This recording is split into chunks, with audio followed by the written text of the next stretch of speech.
they just start recording in the middle of a conversation to make it sound like it's flowing naturally. Yeah, no, I see that happen a lot where it's like sort of you enter in the middle of the conversation, and it's like just pulls you right in. Yeah, exactly. And they're like, "Oh, see, these guys are friends in real life, and there's nothing scripted about this. It's not emotionally hollow. It's not a pathetic attempt to seem important when Yeah, that's a good point. We should try that on our next episode. Anyway, hello and welcome back to The Tempest. You're your hosts, Sam and Jack here. Hello, hello, hi. I also wanted to begin this episode with an apology. Um, I'm apologizing for, in case you heard my gum chewing last week. I was chewing a piece of gum, and I realized as we were in the middle of the episode, like, I bet this is really loud. I was like, this might really ruin the experience for a lot of people. I should do something. And I uncomfortably swallowed it, and, like, for some reason swallowing it, it was like... Is dry swallowing pills hard for you? No. Oh, well, sometimes it's very easy for me, and sometimes I really like struggle. But anyway, now that we've gotten that out of the way, we won't be apologizing for any of the offensive remarks we've made. Well, you won't be. I apologize. I take full accountability for my words. What have you said? I don't know. I try to avoid saying offensive things. Ah, well, must be nice. Why are we here? Here to talk about politics. Yay! And as we know, there has been some politicking going on. So, first order of business.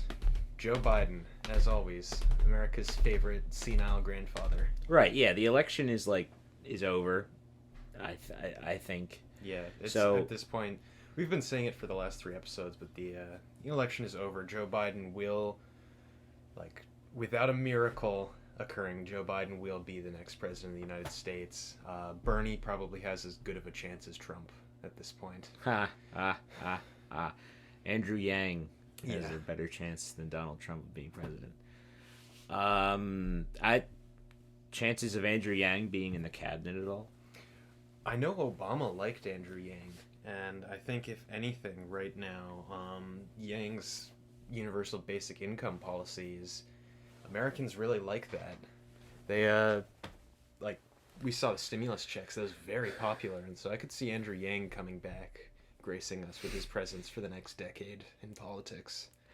Do you remember in 2016, or it was 20, right after Trump got the nomination, Twitter chuds were making fantasy drafts of the cabinet, Milo Yiannopoulos should be press secretary and Ben Shapiro should be department, or whatever. Yeah.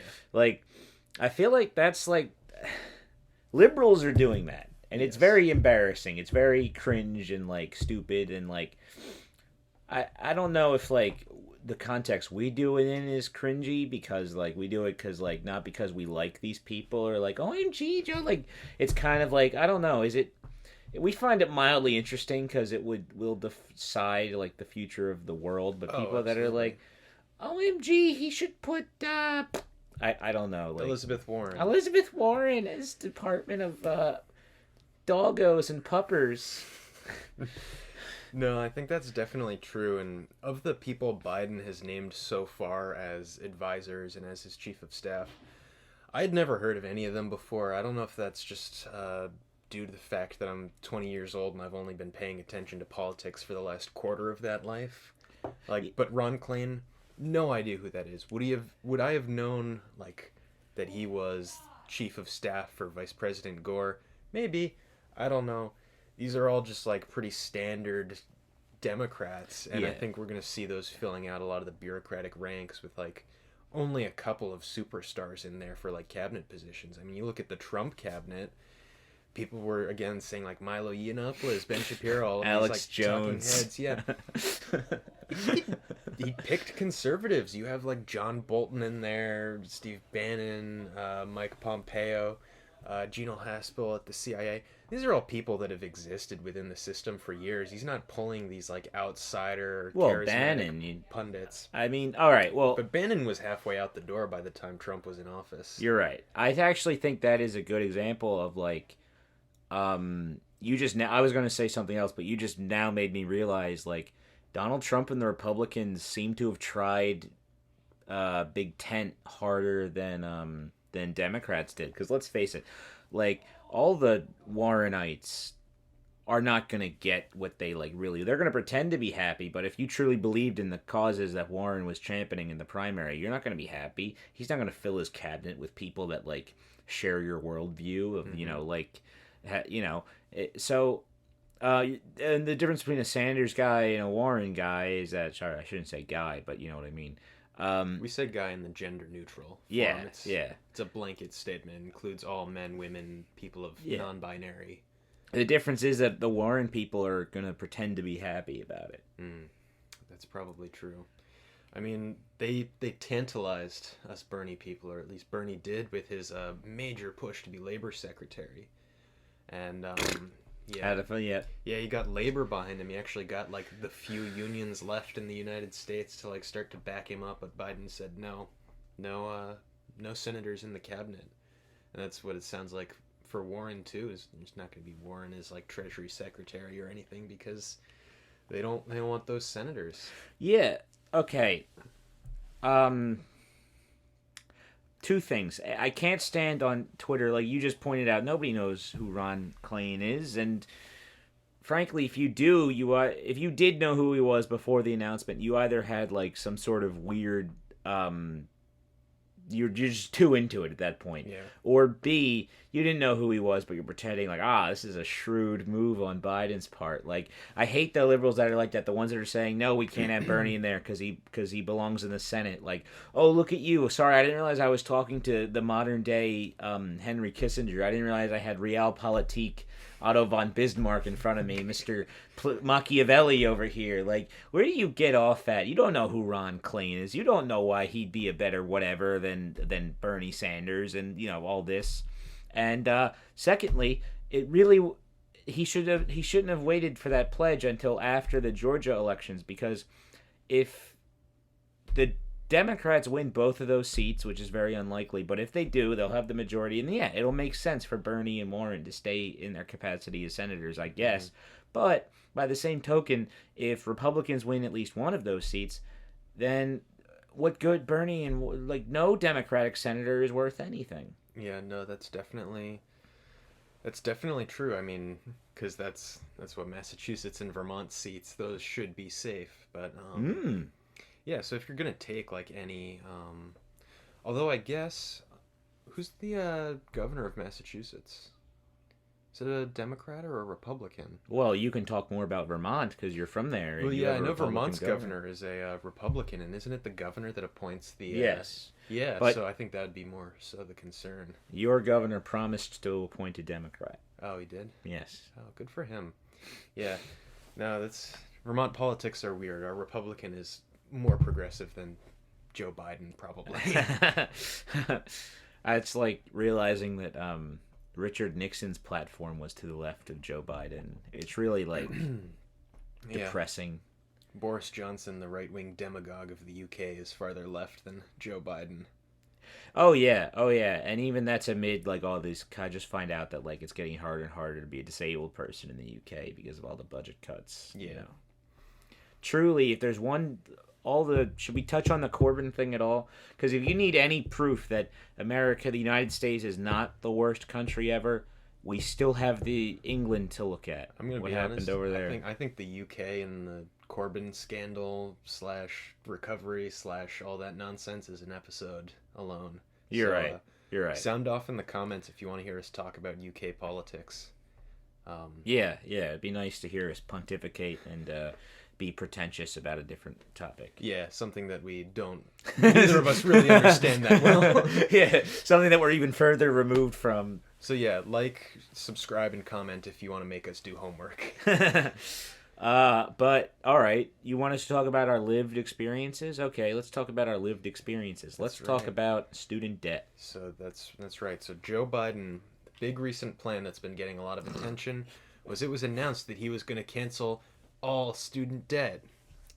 A few days later, walked a little bit back. It's $50,000 of student debt. That's a substantial sum of money. Good. Hey, I take it. Good on him. Yeah. What are we at now? ten $10,000. thousand $10,000 and not for everybody, only for it's means tested. It's only going to go to the people who, to be fair, need it most. But there's still, I would warn you, there's a lot of people. All right, that's been the narrative from both Republicans and centrist corporate Democrats, is that all this would be is a handout to rich white kids. Yep.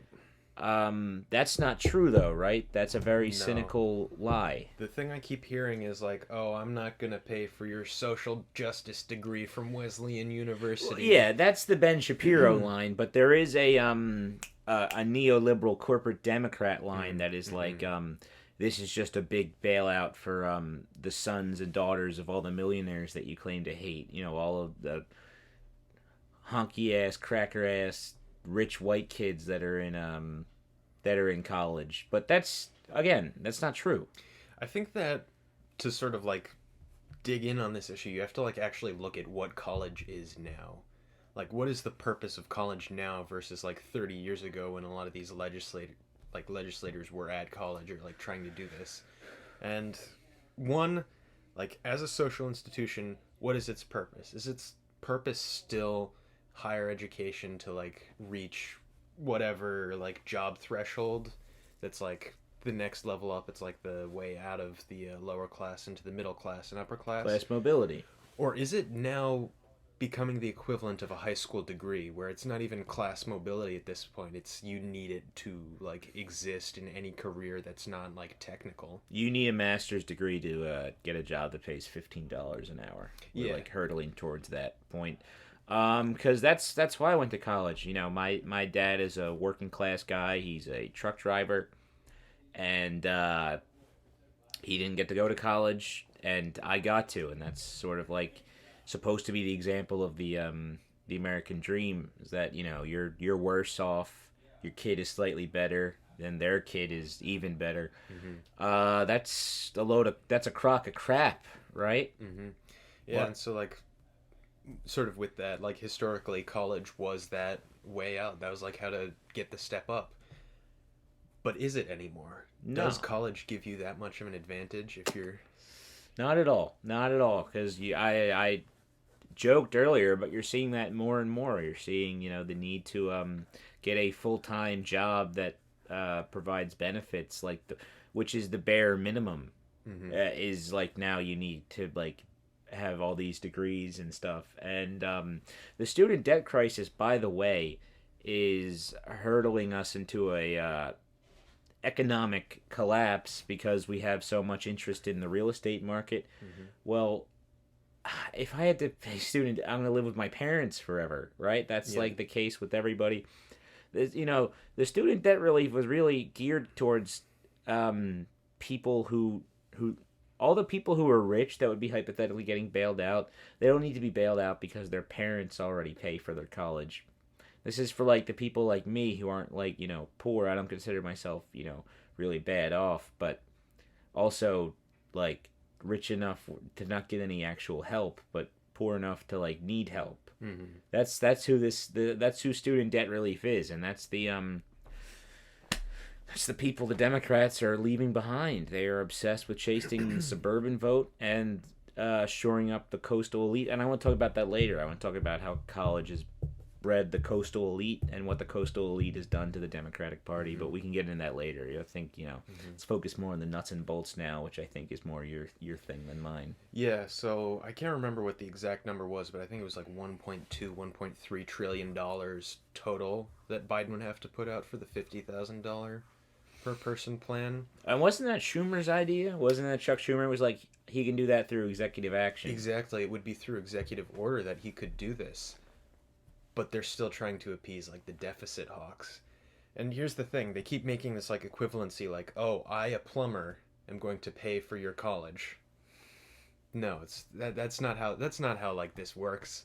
It's $1.3 trillion that doesn't exist, being conjured out of nowhere, probably by the Federal Reserve, that's going to pay this off. And I guess the other side of the issue that you have to think about is what that's going to mean for banks to have this paid off. Is that going to be like a $1.3 trillion weight off their shoulders? Because, I mean, if they're afraid, like the banks are afraid that student loan defaults are coming, this actually might be in their interest, and that's why we might see it actually happen. Yeah, it would. Yeah, I feel like that makes sense. Like, I feel like if you'd finally have millennials buying houses, and that's what the banks are really into. From a humble proletarian perspective, Hmm. that's what it seems like to me.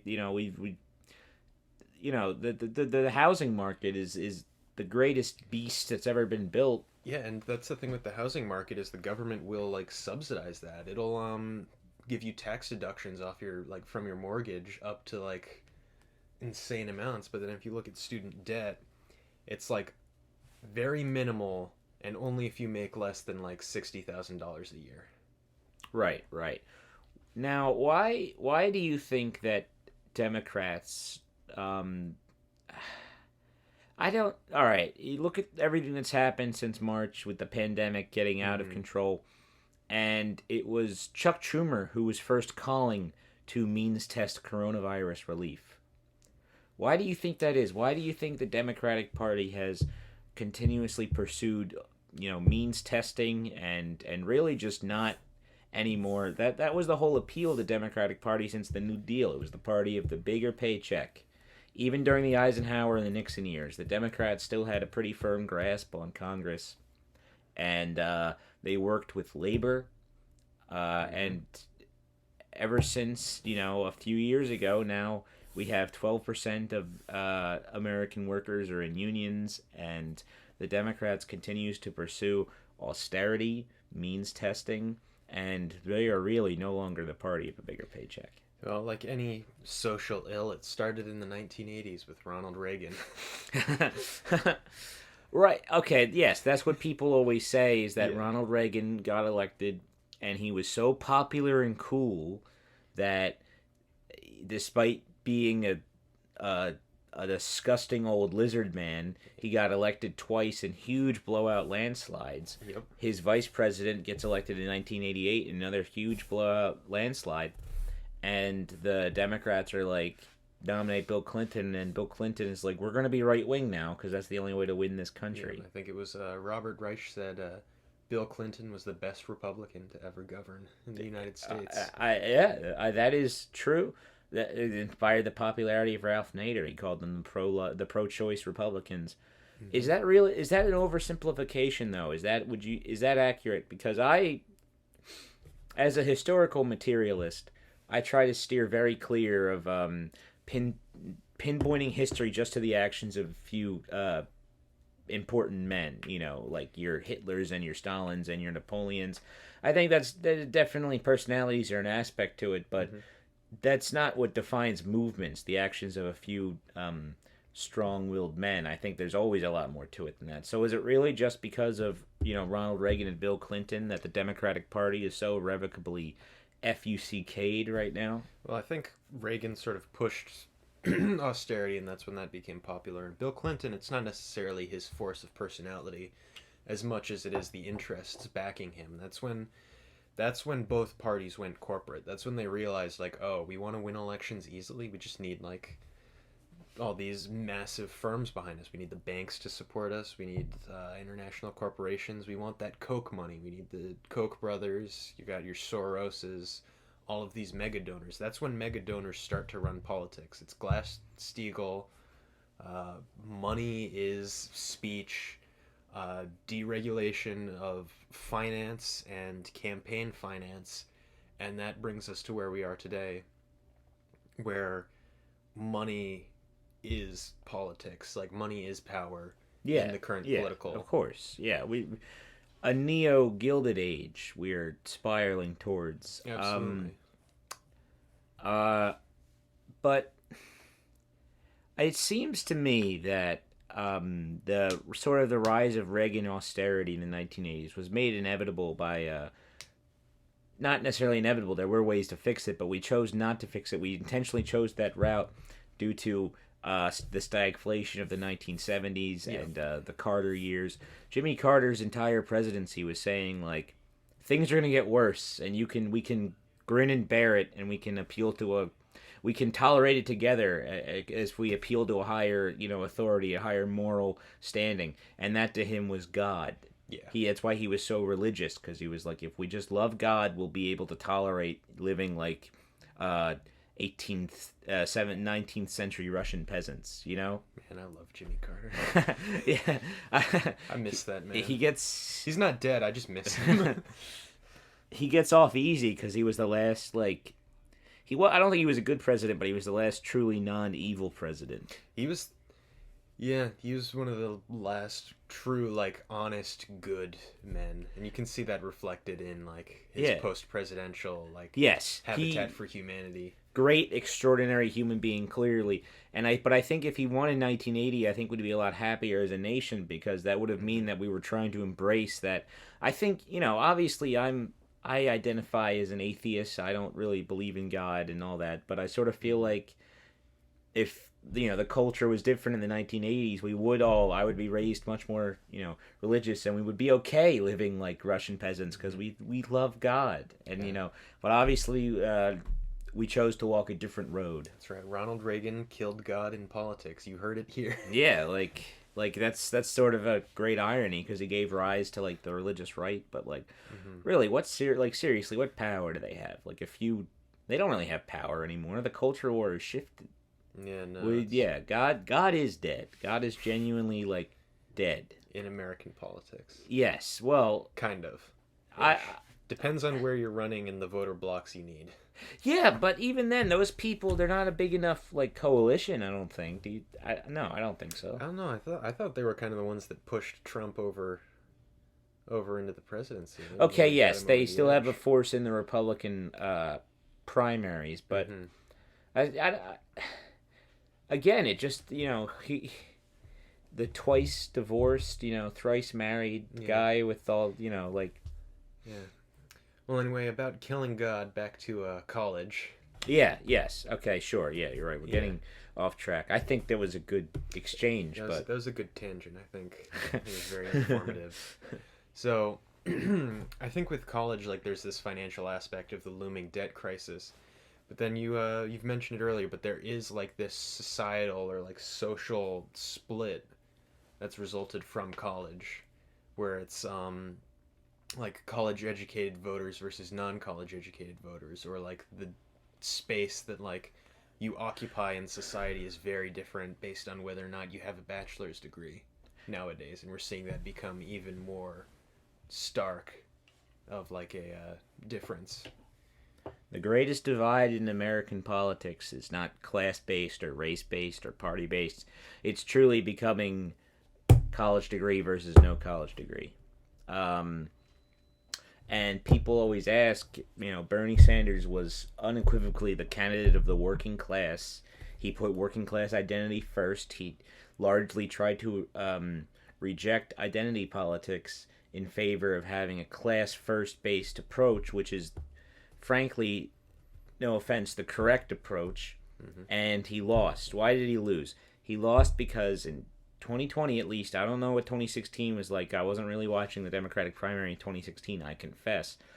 But 2020, he fills his campaign with people who, I mean literally, can only talk to people with college degrees. He filled his campaign with people who have college degrees, and it's becoming that if you have a college degree, you don't know how to interact or talk to people without college degrees. Yeah, and that was Warren's problem, too. I think if you look into the primary... people sort of laughed at it like these were all these like ex-theater kids with their inside jokes, but like that's becoming a very big problem with like campaign volunteers. Is these are all people with like bachelor's degree, master's degrees, in like communications even, but like that sort of bubble or like sort of walled off section that is the university doesn't necessarily give you the skills you need to actually like advocate to someone that may not have your background. Yeah. And that's where they start to run into a wall. And I think one of the more interesting things is if we look at like the Republican and Democrat Party, upper ranks are entirely filled out by people with college degrees, like very highly educated people. I mean, we like making fun of how dumb some Republicans are, but they still have like the intellectual or at least educational background to like back up their nonsense in right. a lot of cases. Yeah, sure. And like there needs to be like a common ground between because I am not one of those people that thinks you need to in order to appeal to working class people, you need to be like anti-trans, anti-gay. That's BS. The working class, when I refer to it, means more than a few white guys scratching their balls. But at the same time, I know critiquing identity politics sounds kind of gauche or boorish when it's coming from a white straight guy. But at the same time, you have to rectify that if you're talking about certain issues, like all right, for example, in 2016, there was a rally with PA Attorney General Josh Shapiro, Joe Biden, and Hillary Clinton. This was 2016, and they had a rally in like Erie, Pennsylvania. Um, Joe Biden and Hillary both talked about the gender pay gap, and Josh Shapiro talked about the opioid epidemic. And Josh Shapiro was the only Democrat who won a statewide race in 2016 election. And again, we can't abandon. I'm not saying abandon intersectionality. It's important, to talk about those things, but also at the same time, you need to learn your audience. You need to, and I don't know who exactly I'm preaching to because I'm sure nobody would really inherently disagree with me, but at the same time, we're like it's becoming that college is becoming nothing more than having a few cultural signifiers. It's like, it's finishing school. If in the 21st, it's postmodernist finishing school. You get this degree, and it talks to you about they teach you about again, I don't know what STEM is like because you couldn't pay me to be a STEM major, but talking about getting a liberal arts degree, I'm talking about feminist queer dance theory, all the things that Ben Shapiro gets mad about. He's right. You go to college, you learn that there are bad things in the world, and you do learn about them. You learn about, the, history and significance of race in America and gender. And obviously you learn all these things, and you learn that you can't, they're not defined by material forces, which is what Marxism preaches. That you taught that Marxism is wrong because, all these bad things in the world, they're not the cause, they're not the consequences of material forces and material change. Yeah. So you are like, oh, well, I can't change them at all except preach to people about them. It's all rhetorical because materially. So you sort of become like a Protestant. You become a postmodern Protestant. And I think I'm like plagiarizing this analogy here. I don't know who from, but I'm going to stick with it because I think it's a really good point. You become like obsessed with finding out who is righteous and who is worthy of being saved. Because if you remember, like when cases were spiking in Texas, all the media liberal blue checkmark types were like, haha, you all voted for Trump, you deserve to get COVID and die penniless, and your family deserves to accumulate all your debt and die in pain and all that. And like, we point out how fucked up that is and how awful that is. But it's because of having this college degree postmodern Protestant where you're like, well, of course, all these people that vote Republican don't deserve to be saved. They deserve to live in toil. And like, this like all this, the white working class that voted for Trump. Oh yeah, well, they're all transphobic, racist, sexist. So they should burn in hell.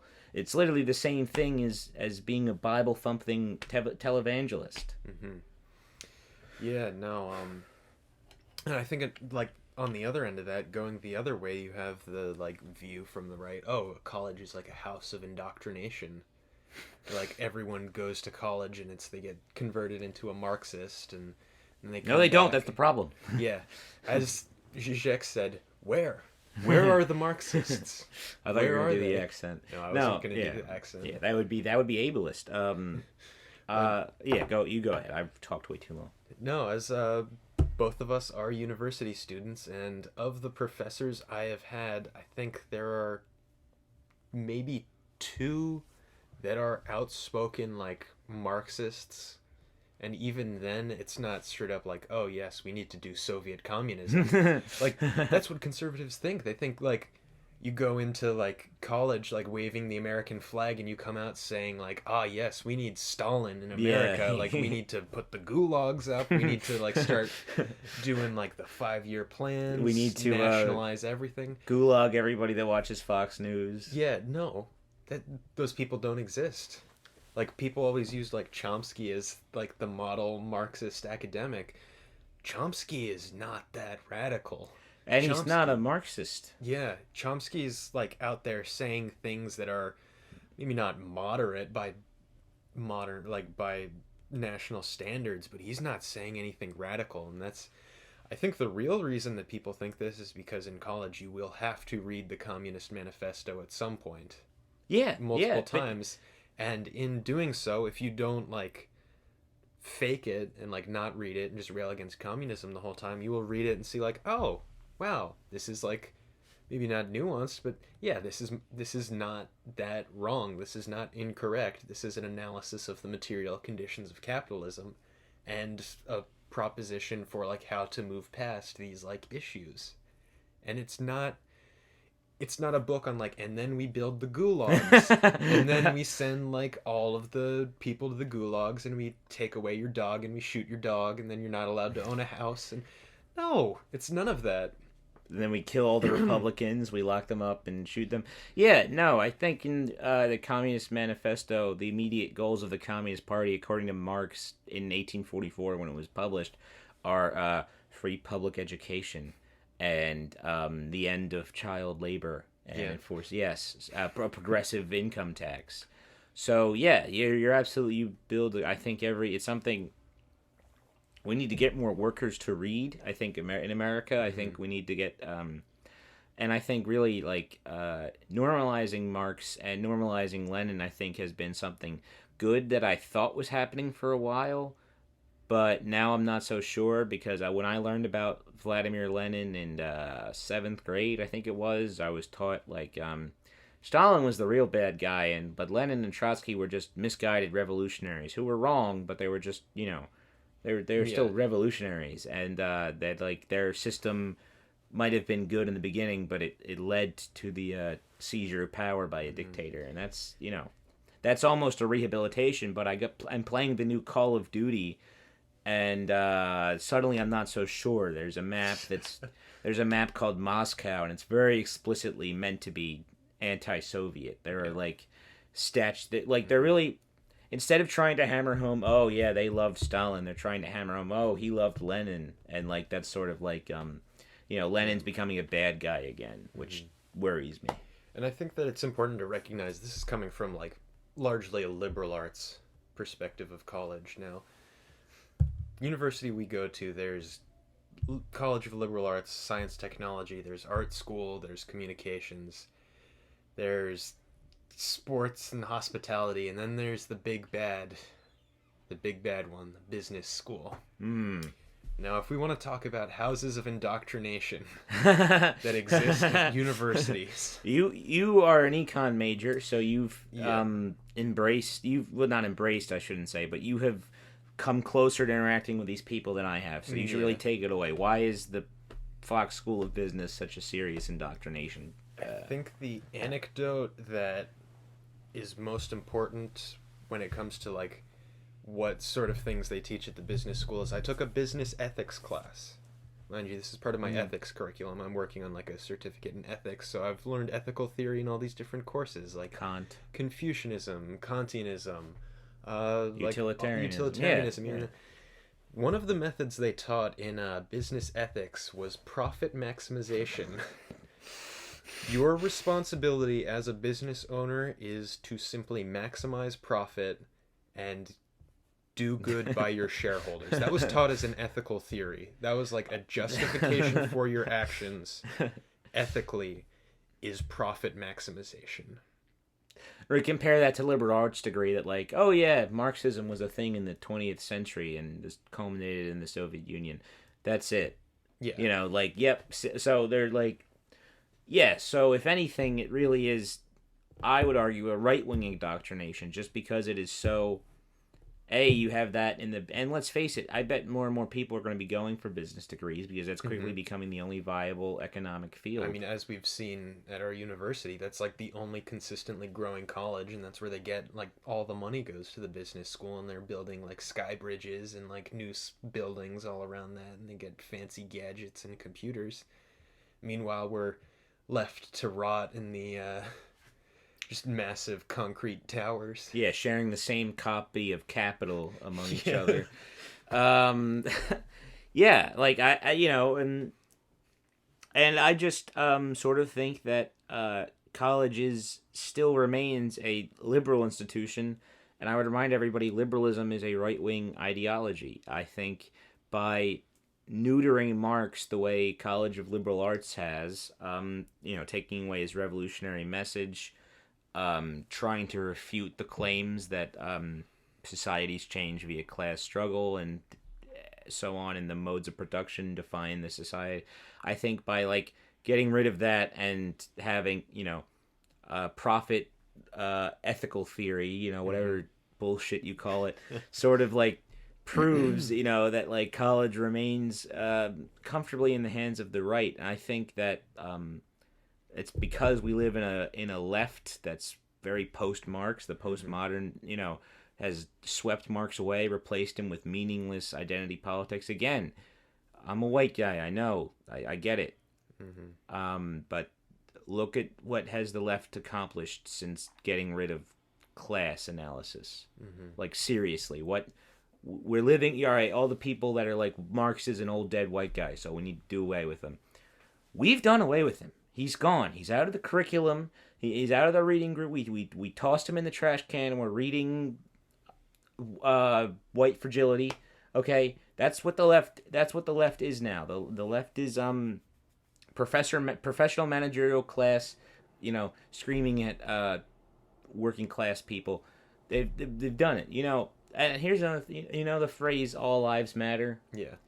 More white people are offended by the phrase "all lives matter" than black people are. That's what the PMC left. Again, I'm not going to go around saying all lives matter. Okay, Black Lives Matter.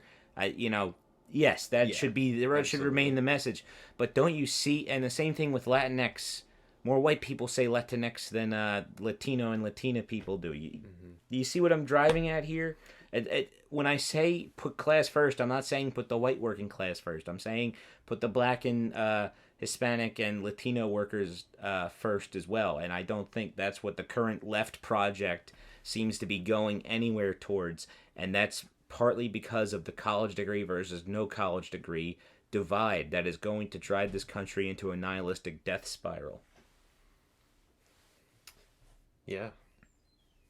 No, I think there's definitely merit to that, and it all falls down to like the cultural signifiers versus like the actual analysis, and it's the schools teaching the material analysis are the business schools. They're the ones saying like, "Oh, this is how things are, and this is how you win." Yeah, they're Leninists for the bourgeoisie. A friend showed me a screenshot of someone saying that Mitch McConnell is a Leninist for the ruling class. That if you were a vicious, unapologetic Marxist-Leninist, but you were fighting for the interest of the bourgeoisie. Yeah, like I'm an economics student. I study economics, and that is in a way a study of the material conditions of the world and the constraints that we face in the economy. The only thing is it's geared at a very specific outcome because that's how the entire academic center of economics has been oriented for the past 50 years. And so I guess what I'm saying is we need to synthesize the maybe not the rhetoric, but the ideology of the College of Liberal Arts with the actual like pragmatic, effective, and applicable knowledge that comes with the business school to some degree into something that's like actionable. Yes. That's my biggest beef with college is that if you want to throw Marx out, fine, but you're still teaching people that there's no way to change the world except yelling on social media. That is like all the vote bullshit, all the go vote, go vote. If you don't vote, then if you're a non-voter, if you're voting for Trump, then you're evil and I hate you. Campus culture, crap that's been generated, and again, I have admit that I've been partly indoctrinated because I voted for Joe Biden, and I do share those cultural signifiers. I'm like, yes, I am a cucked out lib. I voted. I did a mail-in ballot for Joe Biden and Kamala Harris, even though I know they won't materially change anything. Yeah, look They're at me. I'm vegetarian now. they're already ditching their promises of relieving student debt, which is the one thing that I thought that we would actually get, that and the $15 minimum wage. Yeah. We're not even gonna get that, but I voted for him because I know things. I'm worried about things like abortion being illegalized, and the rollback of trans rights, and the rollback of LGBTQ rights, and all the stuff that's been going with Black Lives Matter. I am adhering to the cultural signifiers when I can, because you're right. You want to. It's like Elizabeth Warren said: if she was elected president, she would stand out there and say the name of every trans person who committed suicide. Well, that's great. That's great, Pocahontas. But and it is better to have a president that would do that rather than a president that would actively not care or say it's good when a trans person commits suicide. Well, it's the Kamala Harris paradox, where we're elevating a woman of color to the office of vice presidency, and that is good. I think that you can say it is unequivocally good that we are having a woman of color as the vice president. But then when you actually turn to Kamala Harris's record as Attorney General in the state of California, you start to have a couple of problems with that. And you can see that her actions have been largely detrimental to a lot of communities, a lot of marginalized communities in the state of California. And that despite the fact that she is this sort of signifier of us moving forward, she still has that past. And it's the same thing with the college relief debt plan she had early on. The Pell Grant recipients. Yeah, it was just an obscene number of conditions under which you could actually get college debt relief. And again, yeah, it's fantastic that she's made it through the system and has given a lot of people an image of themselves succeeding in America and American politics and in this atmosphere that a lot of people didn't have. But there are still these pieces to her that maybe aren't unacceptable, but they should make you skeptical of her leadership. Yeah, I mean, so on the ballot for vice president in the past election, there was a candidate who forced trans women to stay in a men's prison, and Mike Pence. Yep. You see what and but I still voted for them, even though I think Joe and Kamala have clearly proven that they will be terrible people. I voted for them because I care about the cultural signifiers. I'm aware of my own indoctrination. At this point, I tell myself I'm still here to bear witness, but really I'm just here so I can hopefully be one of the lucky few that gets a job for $15 an hour carrying legal documents up a flight of stairs or whatever the hell they're going to have next. I don't know. Yeah. And I think it's been clear at this point that we have both been poisoned by irony poisoned by our simple 2.5 years in a political science program. Yeah. Well, why do you think that is? I've been talking too much. I'm trying to put it on you. Well, I don't know. You want to talk about our program of study in particular, just what political science has done to shape our outlook? About 2.5 years into my political science degree, I came to the realization that I would have been happier if I studied philosophy instead. Yep. So I try to steer myself into every course that I picked up a minor in philosophy, and I try to go towards all the courses I think that will be the intersection of politics and philosophy, because that's what probably the most interesting thing. You always try to grill me on the economics of Marxism, but I must confess the thing that interests me the most about Marxism is definitely the political side to it. We're the yin and yang political science, the economics and the philosophy. Yes, yes, we are. I think that's why we work so well as co-hosts. But that's my story.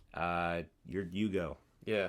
So I think one thing that we definitely have agreed upon in the past is that a political science degree on its own maybe not be worthless, but you don't get skills that you need from political science alone. You have to have that additional piece. You have to be political science and philosophy, political science economics, political science global studies or whatever. And so that's what I've basically done, is just kept stacking all of these like additional things, because for some reason political science department doesn't have like specialties, or you can't like Yeah, well, go on a that's specific track. I know. I should have went to Westchester. They did. They had Yeah. IR. They had global studies. Yeah. Sorry, Dad. He was right. He said my parents were shilling for Westchester, but they're still very happy that I made this decision that I'm here Yeah. right now. I just love my parents. But yeah. So there is a problem here. We have a bunch of people, philosophy and economics, and there's a third branch of typical political science students, and that is college Democrats. Exactly. I've been saying this. Yeah, There's the three type of political science students, and that is the people that should be studying economics, people that should be studying philosophy, and the people that like voted for Joe Biden from the start. They are hardcore college Democrats. Like Hillary Clinton got them into politics, and when Trump won, that was when it clicked, and they said, "That's it. I have to study politics. I have to become I have to run political." for president someday, and I'm gonna change the world, and I'm gonna say the name of all the trans people. Yeah. It's just the cultural signifiers turned up to 11, Yeah. and yes, it's like, and the problem is these are the only people that are gonna get jobs in political science someday, and it also just so happens that these are the dumbest mother humpers in the major, and they're probably the dumbest kids in college. They alienate and annoy and irritate everyone else with their again, it's like Protestantism. It really is.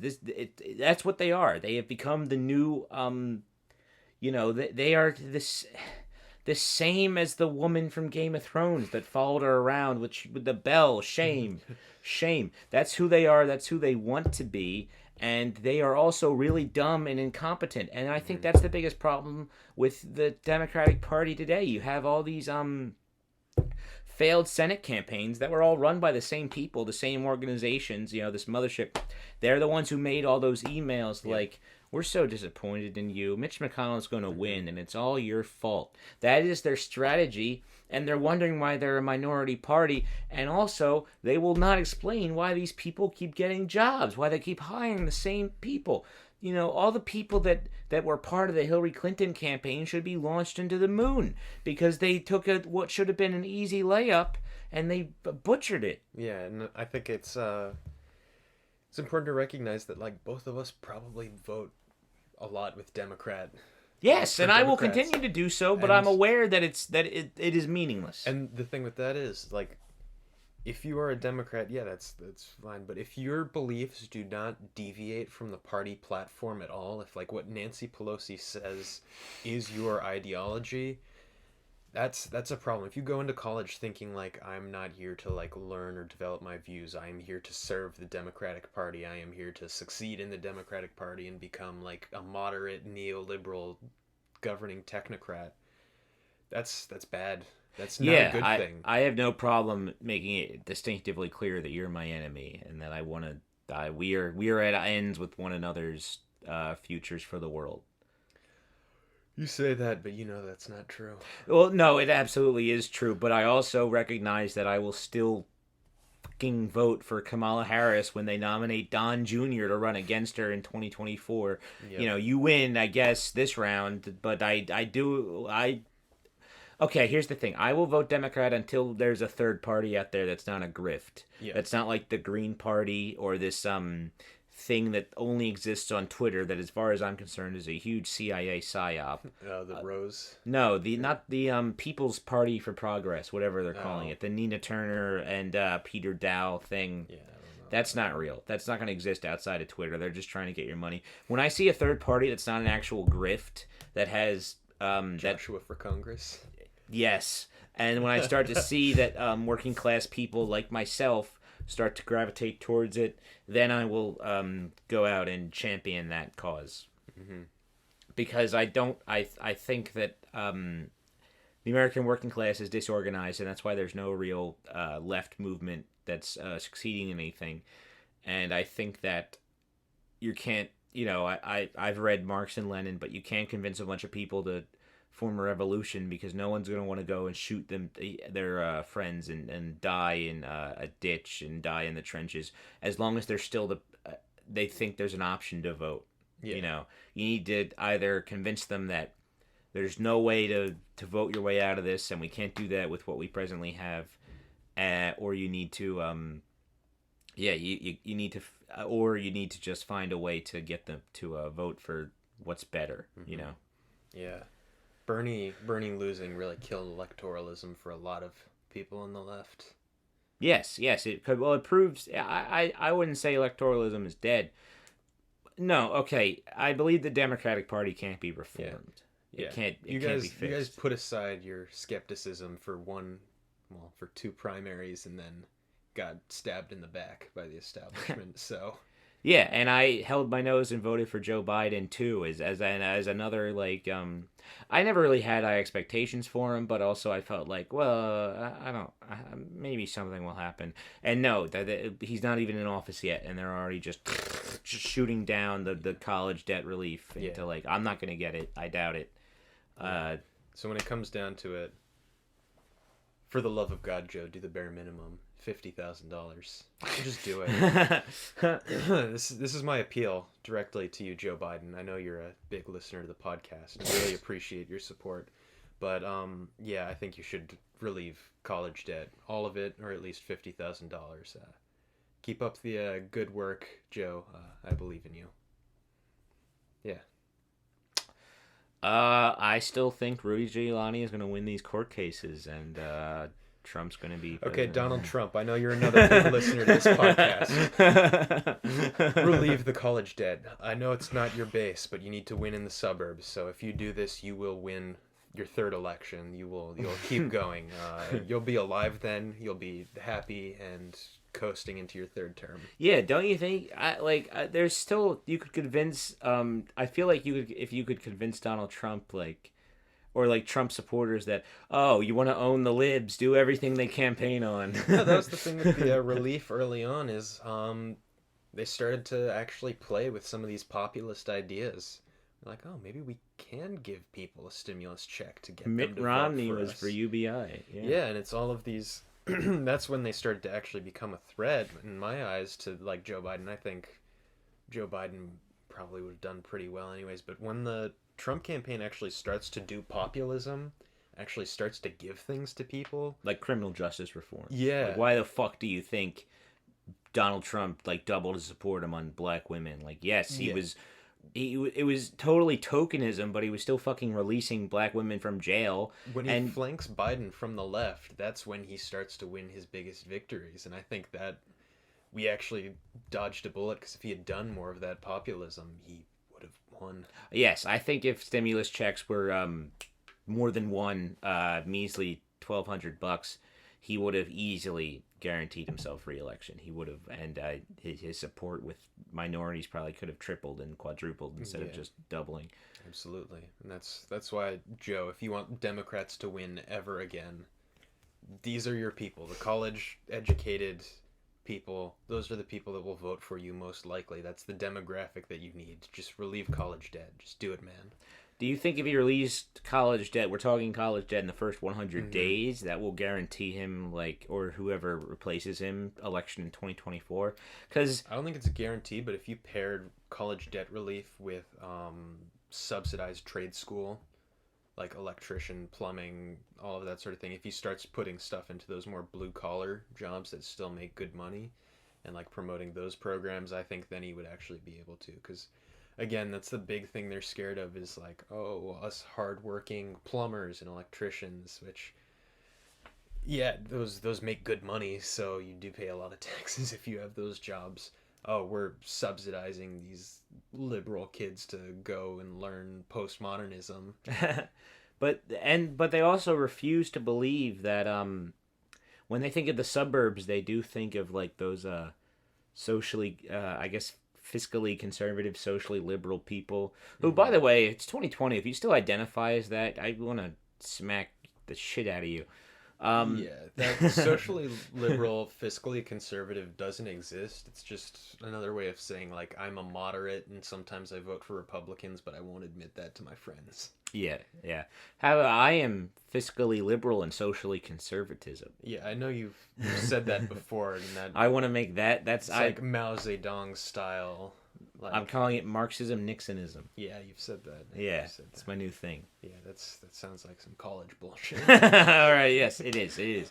I, you say we're irony poisoned. This is me poisoning the well. I'm embracing the irony. That's true. Irony poisoning is me calling myself an anarcho neoliberal. Yes, thinking exactly. That central banking is the only legitimate form of government. Yeah, this is what we do for fun now. This is our lives. This is quarantined in a dingy apartment. Yeah. All we have is politics. Watching, the college Democrats fail upwards. Yeah. Like, we did it, Patrick. We saved the city, Yeah, I think that's all for... Yes, I think in the future we should go further in depth with this whole phenomenon of the Democratic Party being a giant networking organization and failing upwards. Yeah. I think because I have a feeling we're going to be seeing a lot of fucking failing upwards in the coming 4 years of our I was lives. going to say every primary campaign that bombed is going to come back to haunt us. We haven't seen the last of Pete Buttigieg. So yeah, I think that's all for today. Remember to rate us 5 stars on Apple Podcast or wherever you listen. Check us out on whatever platform you think is convenient because we're probably there now. Very nice. We're a real podcast. Very nice. So thanks for listening all, and we'll be back next week with another episode. We might take a couple breaks here and there because we're going on break. Yeah. Might be doing some Zoom podcasts soon. Yeah, so don't mind the audio quality in the future. That's all for this week, folks.